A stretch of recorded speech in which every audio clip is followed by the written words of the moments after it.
شام کے گلی محلوں میں فسادات کو ہوا دی جا رہی ہے۔ عرب باشندوں کو عثمانیوں کے خلاف بھڑکایا جا رہا ہے۔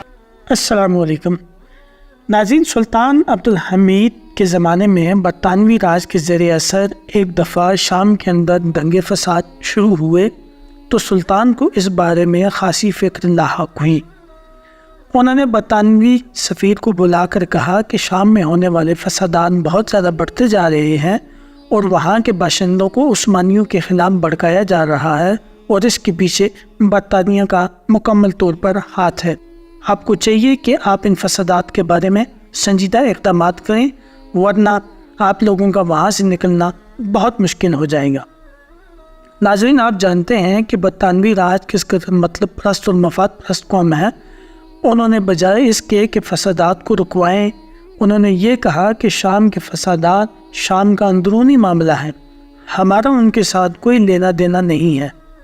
اور دوسری بات یہ ہے کہ آپ بحیثیت خلیفہ کمزور ہو چکے ہیں، جس کی وجہ سے یہ ہنگامے اور فسادات ہو رہے ہیں، یعنی ترک کمزور ہو چکے ہیں اور برطانیہ یہ سمجھتا ہے کہ یہ خلافت کی کمزوری ہی ہے جس کی وجہ سے وہ شام کے اندر فسادات رکوا نہیں سکتے۔ شام میں ہم نے مداخلت نہیں کی، ان کے مسائل سے برطانیہ کا کوئی لینا دینا نہیں، آپ بحیثیت خلیفہ کمزور ہوتے جا رہے ہیں۔ پھر اچانک ہندوستان میں ایسی ہلچل پیدا ہوئی کہ برطانوی راج کو سلطان کے قدموں میں آنا پڑا اور سلطان سے مدد کے لیے اپیل کی۔ تفصیل یہ ہے کہ ہندوستان کے شہر ممبئی میں وہاں کے مسلمانوں نے زبردست احتجاج شروع کر دیے، جس میں برطانیہ کے جہاز رک کے ریلوے نظام منجمد ہو گیا اور تعلیمی ادارے بند ہو گئے۔ جب سلطان عبدالحمید کو پتہ چلا تو انہوں نے ہندوستانی مسلمانوں سے درخواست کی کہ وہ اس احتجاج کو دوسرے شہروں میں بھی پھیلا دیں۔ اس احتجاج سے برطانیہ کے محل میں کھلبلی مچ گئی، کیونکہ وہ جانتے تھے کہ اگر ایک دن کے لیے بھی برطانیہ کے ہاتھ سے ہندوستان نکل گیا تو ان کی تمام تر عیاشیاں یکدم ختم ہو جائیں گی۔ اس مجبوری کو دیکھتے ہوئے برطانیہ کا شاہ خود چل کر سلطان عبدالحمید کے پاس آیا اور ہندوستان میں ہونے والے احتجاج کو روکنے کی اپیل کی۔ میں شام کی سرگرمیاں ختم کر رہا ہوں۔ اس موقع پر سلطان عبدالحمید نے برطانیہ پر وہی جوابی جملہ اپنایا جو برطانیہ نے شام کے احتجاج کے وقت اپنایا تھا، یعنی ہندوستان کا احتجاج ہندوستان کا اندرونی معاملہ ہے، ہم کچھ نہیں کر سکتے۔